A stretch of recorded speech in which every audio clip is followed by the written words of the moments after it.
আমদানি বিল বাবদ Asian clearing ইউনিয়নের বিল পরিশোধ করার পর দেশের মোট বৈদেশিক মুদ্রার রিজার্ভ কমে $24 বিলিয়ন দাঁড়িয়েছে।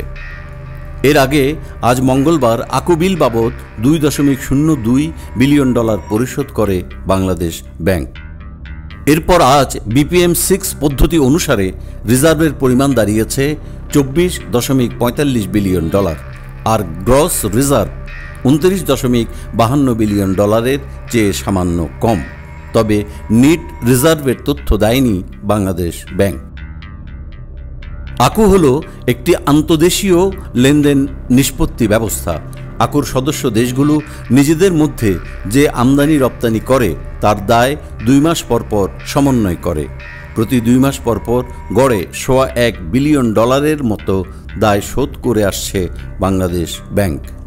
এ ব্যাপারে বাংলাদেশ ব্যাংকের নির্বাহী পরিচালক ও মুখপাত্র আরিফ হোসেন খান বলেন, আজ আকুর বিল হিসেবে $2019 মিলিয়ন পরিশোধ করা হয়েছে, কিন্তু তাতেও রিজার্ভে বড় চাপ পড়েনি। বৈদেশিক মুদ্রার সঞ্চয় এখনও স্থিতিশীল।